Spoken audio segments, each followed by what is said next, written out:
Okay, first thing I'd really like to start out is thanking Chip Lindsey for his time here at Auburn. Chip helped us win a SEC West championship. He's a very good coach, great person, great family. Wish him nothing but the best at Kansas. A couple days ago, I hired Kenny Dillingham from Memphis. I got a chance last spring to go watch those guys practice, visit my friend Mike Norvell as the head coach, and got a chance to watch this guy in the meeting room with his quarterbacks. And it was very impressive with his energy, his detail.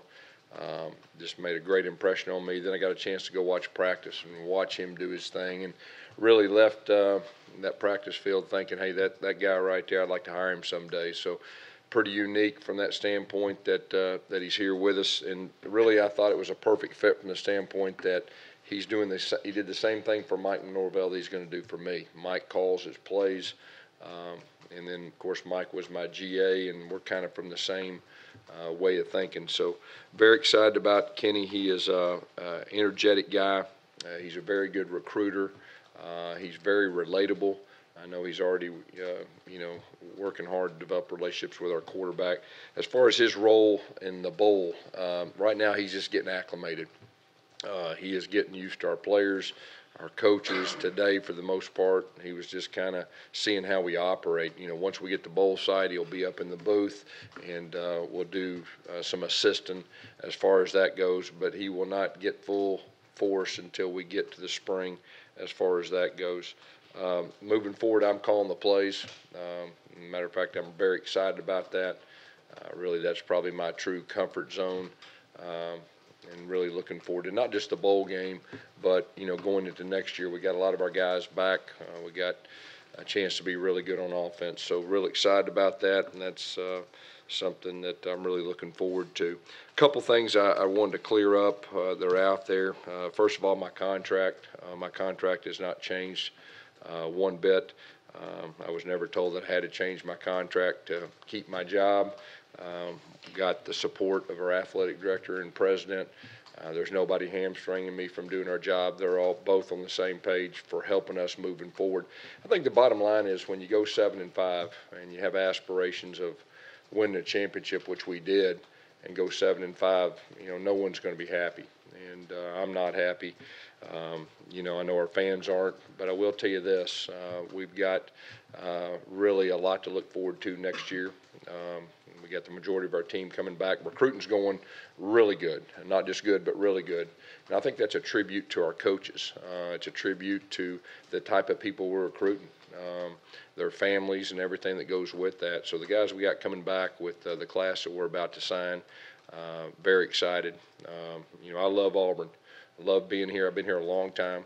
I know what it takes, and really just excited about moving forward. As far as our preparation for the bowl, we had a very good practice today, very spirited practice. I think it was 12 periods with our older guys.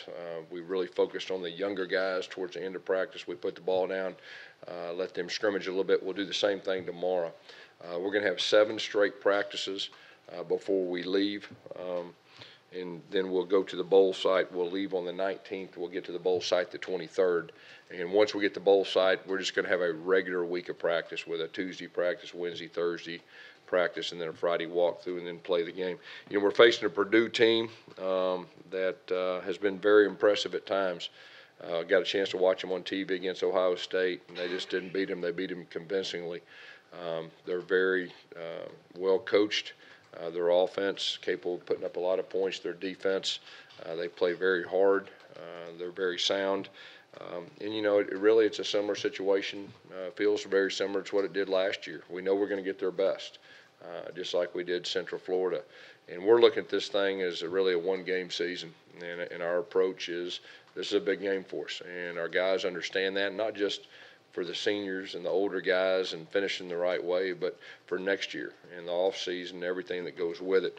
So, really looking forward to playing Purdue in Nashville. Wanted to also congratulate a couple of our players, Deshaun Davis, Jarrett Stidham, and Dontavius Russell got invites to the Senior Bowl. Deshaun got his invite today during our team meeting. It was a pretty special deal. And then, of course, Ryan Davis will play in the East-West Shrine game So really excited for those guys, and all those guys are not just really good players, but they're excellent people. Questions? Gus, when you hired Chip Lindsey at his introductory press conference, you said, "I'm retiring the clipboard." And then in 2016, after the LSU game, you said, quote, "Sometimes reality hits you. In this day and time, in this league, to be head coach and call an offense is not realistic, at least for me." Why the change? Yeah, I think at that time, I think that was very accurate. I've been the head coach here for 6 years. The demands of this job each year gets more challenging. But sometimes as a coach, you got to evaluate where you're at. And sometimes things change, and they have. And so I just evaluated where we're at. And it's best for us if I move forward calling plays. I love to do that. And that's really who I am at my core. I have a lot of good people around me to help me do the other parts of being the head coach, and I feel very confident of that. And then the fact that Kenny, like I just said, I think he's a perfect complement for that. And then Cody Burns is a guy that's been with me a long time, and those two guys can definitely help with some of the things during the week. And then, like I said, I got a very good support system around me to help me do the head coaching things. So, that's really how I got to this point. And it's been a process. And I think too, as a head coach, I mean, you learn and you grow. And I think it's fair to say that's happened to me in both areas. And but I'm very confident right now that this is the right thing to do. And I expect to be doing this thing for a long time like this. And so really looking forward to it. You said the 7-5 season, you were disappointed with it, that other people were disappointed in it. Were you surprised by just how angry and how many people were mad about that? No, I've been here for, I guess, 9 years. And I've been here when we've won championships and been here when we've had tough seasons. And, our fans expect to win championships, and I do too. And but when you go 7-5, and there was times too, we weren't as disciplined as we've been in the past. And I think that has something to do with the frustration too. So I get that and understand that. And that's what motivates me to get this thing turned around. I've been in a similar situation one other time when I've been the head coach, and we turned it around, and I expect us to do the same thing. I mean, there were some influential people that wanted you fired, though. I mean, these are people from the inside. Did that bother you? That concern you? Were you worried about that? As a head coach, you take care, you control the things you control. I know there's a lot of things that probably weren't accurate, and I addressed a couple of those things. So as a head coach, you stay in your lane, you do everything you can to get the thing turned around, and we're going to do that. And I'm very confident of that, and I'm excited about the future, kind of like I said earlier. What did Coach Norvell tell you about your new offensive coordinator? Yeah, he told me when I called him about him that you're about to hire one of the up-and-coming superstars in college football. That's how highly he thinks of him. And he helped him a lot. And like I said, the thing that makes sense for me is that he's doing the same role for me as he did for Mike. And obviously they were top 10 in the country 2 years in a row offense. And I guess the comfort for me is that I got a chance to watch this guy work. And that's very unique as far as that. And we're kind of from the same tree. Not that I've worked with him before, but, the fact that Mike was my GA and wide receiver coach at Tulsa when we're the #1 offense in the country 2 years in a row. And Mike's got his own flavor, which I think is healthy too, because Kenny will also bring some new ideas. You've got to stay fresh and you've got to evolve offensively this day and time. So, I think that's it's a very positive thing that he's with us. In the immediate future, just for the bowl game, obviously you're calling the plays, but what's the meeting room going to be like? Cody Burns is passing game coordinator. What exactly does that entail? And how much are you going to go into game planning during the game, or is someone going to present to you? You talking about for the bowl, or you talking about next? Yeah, for the bowl, you got to build upon what you've done.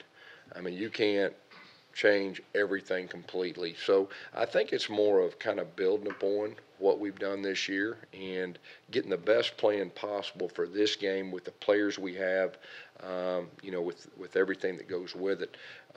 Kenny is going to do probably more observing you know, as far as that goes. I mean, Cody's been with me a long time, and Cody's a bright young man that has a lot of fresh ideas too. So, you know, it will be building upon what we've done so far this year, and just trying to put the best plan together, you know, to play good Who offense. will handle substitutions on offense for the bowl game? Well, it'll be the position coaches like we've done before. So it's just Yeah. the position coaches? Yeah, and you got to understand that, you know, logistically, you've got to keep things as close to what you've done before as far as all those off the field things. So there won't be a whole lot of difference as far as the substitutions and everything that goes with it. Now, you know, as far as who plays and all that, I mean, you know, that I'll have a big factor in that along with the position coach. Do you want to change things offensively? You want to give your guys the best chance of being successful. So that's probably the best way to answer that. Do you feel like you have to win back the Auburn folks? You know, the Auburn folks expect us to compete for championships and expect us to go on the field and play good, disciplined football, and that's what we need to do.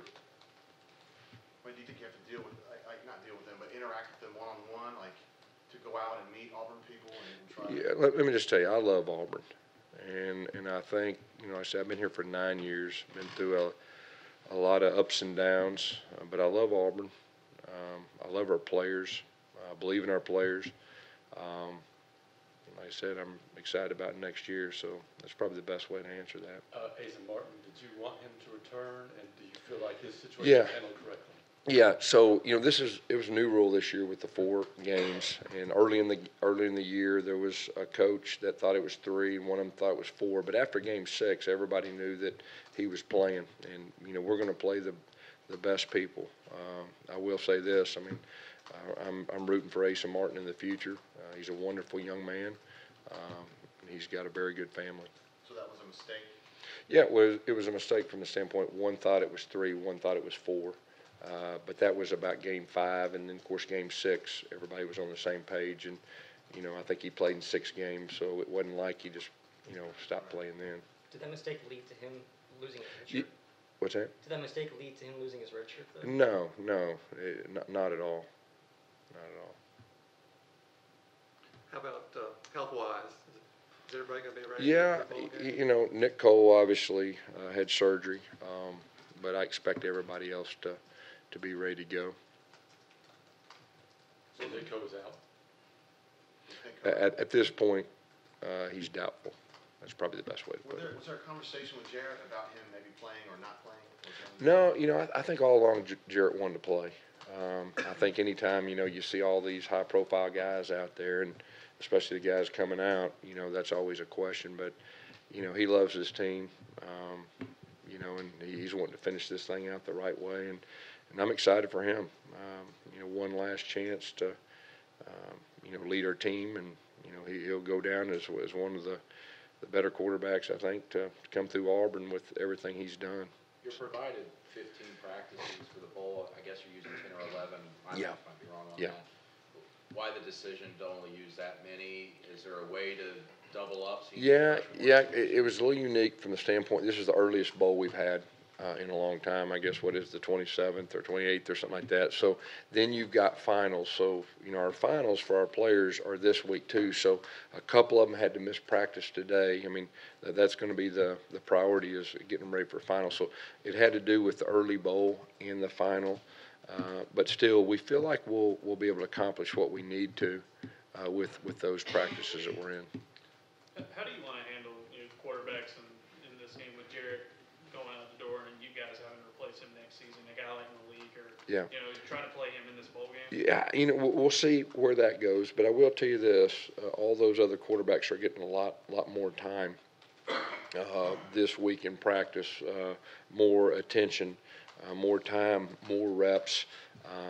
You know, just to help for next year and their development in the spring. So. How do you feel about the quarterback position moving forward with Jarrett, you know, leaving and the guys you got? Yeah, I'm confident with the guys we have, and then obviously the guys we got coming in. So, you know, we're looking forward to working with those guys, and like I said, I feel very good about it, put it that way. That's probably the best way to answer that. Will any of your signings be enrolling in your bowl practice? It is a possibility, yes. It is a possibility. There's a couple of them that are in the process of trying to get that done. I think, in the last 2 years, I think we practiced until the 21st. Our last practice is the 19th, so that's kind of put some of them real close, but I do know there's some that are trying to do that. Did you talk to Eli since he got named head coach? Yeah, I'm proud of Eli. Eli Drinkowitz is one of the, first of all, he's a great person. And, of course, you all know him from being around here. And, I watched him. I met him when he was a sophomore. And I was an all-star assistant in high school in Arkansas, and his head coach was the head coach, and he was the manager. And that's when I got to know him. And then, of course, he volunteered for me at Springdale High School. And then when I left to go to college, he took over as offense coordinator. And then he got him here, I guess, in 2010 off the field. And then he was a GA. And just real proud of him, the journey he has. He's a class guy. He's a great coach. He'll be real successful. Going back to the quarterbacks, obviously you bring 3 scholarship guys back. You have 1 committed. Is there any talk of trying to add 1 more to that mix? We'll see. I'm not ready to say yes or no with that, but I will say this: I feel very good about the guys we have. I know you mentioned that recruiting's going well, but given some of the off-season noise that there was, did that provide any challenges on the recruiting side of things? Well, I think anytime you're dealing with stuff like that, it presents challenges. But like I said, our class is going great. And it's a tribute to our coaches, and it's a tribute to the relationships, the long-term relationships, and the people we're recruiting, and the trust they have in us. And I think that says a lot. We're set up to have a very good recruiting class. And there's a couple things that could happen. It may be one of the best recruiting classes we've had since I've been here. And that says a lot with everything as far as the negativity or whatever when you only win 7 games and everything that goes with that. But it says a lot about them, and it says a lot about their belief in our future. And so that's a very positive. Gus, I know a lot of coaches feel this way about, they feel like their back's against the wall every week, every day. But going into next season with so many fans, they are upset. Do you feel like your back is against the wall going into next season, and do you feel like you perform at your best? Brandon, I think when you're a head coach in the SEC at Auburn or any of these other jobs that you expect to win championships, I think you got to be at your best every year, and that's the way I approach it. No matter how you did the year before. So, like I said, I'm very excited about next year. I'm very excited about me running the offense, like I said before.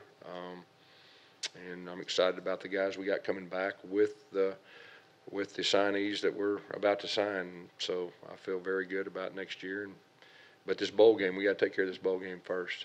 I wanted to ask about, we're probably going to talk to you again about, we don't know with media availability. You're 1-4 in bowl games.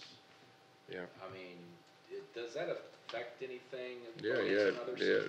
Yeah. I mean, I think, like I said earlier, this is a big game for not only our seniors, send them in the right way, but the off-season recruiting, everything that goes with it. And it is a big game. Any of your draft-eligible guys going to sit out the bowl game? What's that? Any of your draft-eligible guys going to sit out the bowl game? I don't believe so. I believe everybody is going to play. I think all our guys want to play. And we got a close bunch. When you look back at this 2018 regular season, how do you diagnose why things went wrong to get to Well, there's a lot of different reasons. I mean, and I've said, we've talked about them numerous times. We had some youth, but there was games that we had chances to win, we didn't win. And like I said, I don't think we were as disciplined as we've been before, and I don't feel good about that. And I've always prided myself on that. And we had chances to win a couple more games. If we're close to winning 9 games, we'd feel a little bit different, but we didn't do it. And but there was a lot of different reasons. Strategically, do you think you guys will operate differently on offense next year? I expect us to be quite a bit better. So, I mean, we'll operate like we have in the past when I called the plays and, everything as far as that goes with it. Okay. All right. Thank you, guys.